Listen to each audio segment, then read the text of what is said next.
हरे कृष्णा। श्रावण मास के प्रथम सोमवार से ही 16 सोमवार का व्रत भी आरंभ हो जाता है, जो कि इस बार 14 जुलाई सोमवार से आरंभ होगा।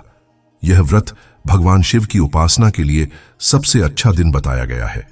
यह व्रत हर उम्र और हर वर्ग के व्यक्ति कर सकते हैं, लेकिन इस व्रत का पालन नियम पूर्वक और श्रद्धा से किया जाना चाहिए।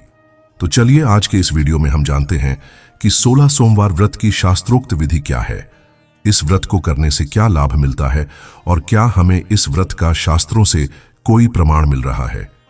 इन सब विषयों के ऊपर आज हम चर्चा करेंगे। तो चलिए आज का वीडियो आरंभ करते हैं। लेकिन शुरू करने से पहले अगर आप हमारे चैनल पर पहली बार आए हैं तो आपके अपने इस चैनल बी सनातनी को अवश्य से सब्सक्राइब कर ले और साथ ही बेल आइकन जरूर दबाएं ताकि आपको ऐसे ही धर्म और भक्ति से जुड़े सभी महत्वपूर्ण वीडियो समय पर मिलते रहें। तो चलिए अब वीडियो को आरंभ करते हैं। स्कंद पुराण में वर्णन आता है, सनत कुमार ने कहा, हे भगवान, मैंने रविवार का हर्षकारक महात्म सुन लिया है। अब आप कृपा करके मुझे श्रावण मास के सोमवार का महात्म बताइए। यह सुनकर भगवान शिव कहते हैं, हे सनत कुमार, सूर्य मेरा नेत्र है, उसका महात्म इतना श्रेष्ठ है, तो फिर उमा के साथ सोम मेरे नाम वाले उस सोमवार का तो कहना ही क्या, उसका जो महात्म मेरे लिए वर्णन के योग्य है। अब मैं आपसे कहता हूं, सोम चंद्रमा का नाम है और यह ब्राह्मणों का राजा है। यज्ञों का साधन भी सोम है।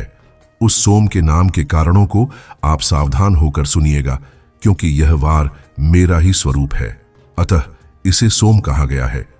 इसलिए समस्त राज्य का प्रदाता और श्रेष्ठ है। व्रत करने वाले को यह संपूर्ण राज्य का फल देता है। उसकी विधि अब सुनिए। मैं आपको विस्तार पूर्वक बता रहा हूं। 12 महीनों में सोमवार अत्यंत श्रेष्ठ है। उन मासों में अगर सोमवार व्रत करने में असमर्थ हैं तो कम से कम श्रावण मास में इसे अवश्य करना चाहिए। इस मास में इस व्रत को करके मनुष्य वर्ष भर के सभी व्रतों का फल प्राप्त करता है। श्रावण मास में शुक्ल पक्ष के प्रथम सोमवार को यह संकल्प लेना चाहिए कि मैं विधिवत इस व्रत को करूंगा। हे शिव जी, मुझ पर प्रसन्न होइए।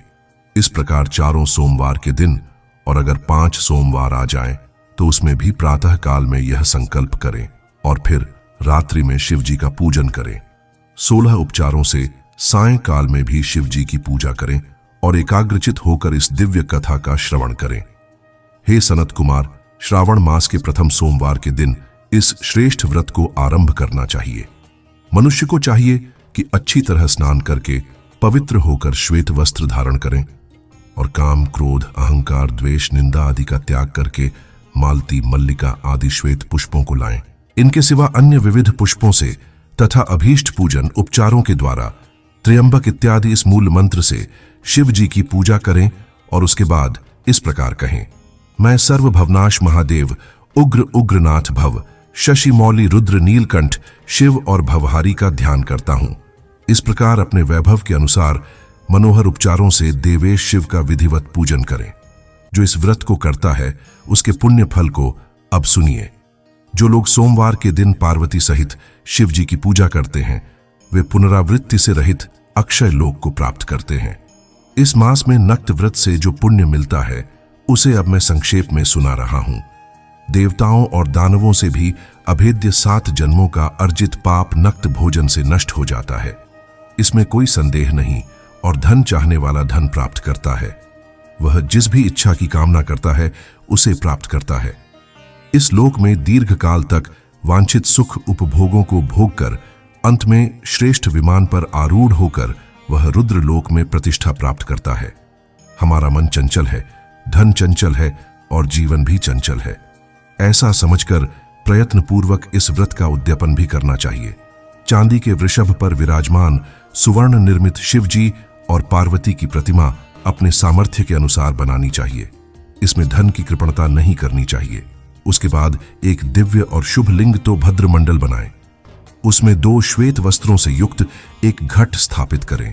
घट के ऊपर तांबे अथवा बांस का बना हुआ पात्र रखें और उसके ऊपर उमा सहित शिव जी को स्थापित करें।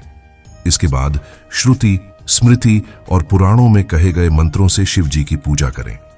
पुष्पों का मंडप बनाएं, उसके ऊपर सुंदर चंदोवा लगाएं, उसमें गीतों और बाजों की मधुर ध्वनि के साथ रात्रि में जागरण करें। तत्पश्चात बुद्धिमान मनुष्य अपने गुह्य सूत्र में निर्दिष्ट विधान के अनुसार अग्नि स्थापन करें और फिर सर्व आदि 11 श्रेष्ठ नामों से पलाश की संविधाओं से 108 आहुति दें। यव, वृह, तिल इत्यादि की आहुति आप या यस्व इस मंत्र से दें और बिल्व पत्र की आहुति त्र्यंबक अथवा षडक्षर मंत्र ओम नमः शिवाय से दें। तत्पश्चात स्वस्तिक कृत होम करके पूर्णाहुति देकर आचार्य का पूजन करें और बाद में उन्हें गौदान दें। तदंतर 11 श्रेष्ठ ब्राह्मणों को भोजन कराएं। उन्हें वंश पात्र सहित 11 घट प्रदान करें।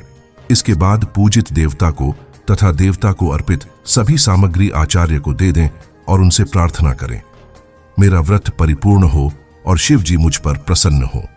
इतना कहने के बाद बंधुओं के साथ हर्षपूर्वक भोजन करें। इसी विधान से जो मनुष्य इस व्रत को करता है वह जिसज अभिलक्षित वस्तु की कामना करता है उसे प्राप्त कर लेता है और अंत में शिवलोक को प्राप्त होकर उस लोक में पूजित होता है।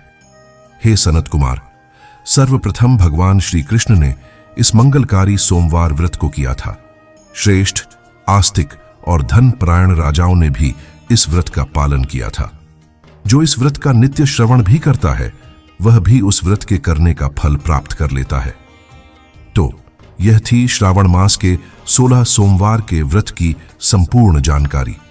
अगर आपको यह जानकारी उपयोगी लगी है तो हमें नीचे कमेंट बॉक्स में लिखकर बताएं और इस वीडियो को अधिक से अधिक लोगों को शेयर करें ताकि वे भी इस पवित्र श्रावण मास में सोमवार का व्रत करके भगवान शिव की विशेष कृपा प्राप्त कर सकें।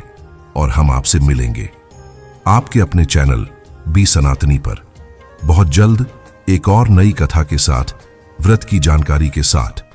हरे कृष्णा।